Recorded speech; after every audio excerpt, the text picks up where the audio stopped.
This is a good example of what not to do in the landscape. You can see here there's a pretty vast expanse of a bed area in a front yard, but it's in a more of a natural setting. So here in southeastern PA we have a pretty decent problem with deer coming to browse on the plants.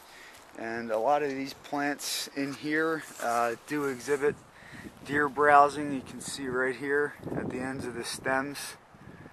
If we can focus in right, that's an example of a deer browse. Here's another example of a plant that has been browsed and essentially killed by deer. There's 1, 2, 3, almost 4, 5. This is a great example of deer browsing.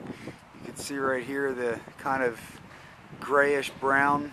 It almost looks like a really poorly cut branch, but you can see the kind of the rugged edge of the stems of the plants, and the deer just went to town here. Here's another one here, and basically the way that this landscape should have looked is if the right plants were planted here, deer-resistant plants.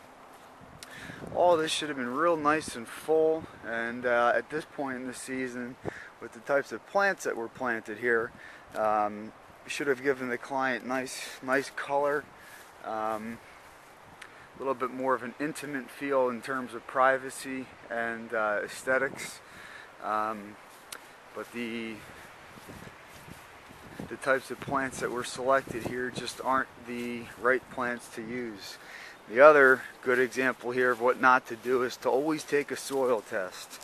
You can plant any plant you want in the right location, but if the soil's not right, if the pH is a little bit off, or if they're lacking nutrients, and you put the plant in, it exhibits some decline, or it just doesn't grow to the way it's the way it's supposed to grow.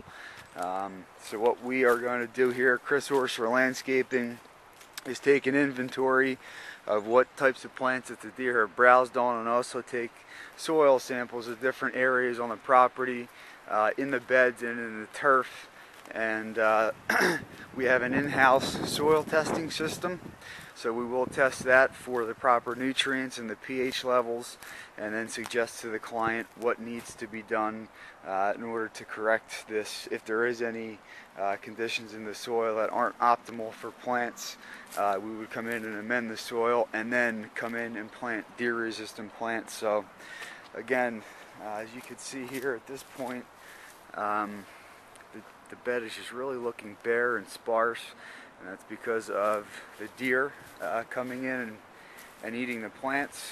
And as well, there might be some soil conditions here that really aren't ideal for the types of plants to be put in here. The other issue is that these big mature looking trees a lot of times suck up the nutrients that these smaller plants need to grow and thrive. So again, proper plant selection.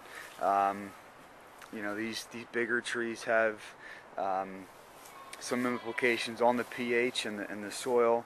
So again, we would come in here based on the soil results and amend the soil to where they need be to get these plants growing. And what we're going to do is just come in and, all these plants have to get ripped out. You can see here another one, just a great example of a deer browsing on the plant, and this is what it looks like when the deer browses on a plant right here. So if you have any concerns and issues about deer browsing on your plants, or if you think your plants have them browsed, give Chris Orser Landscaping a call, and we'll gladly come out to assess your plants and make the proper recommendation as far as if the plant has to come out or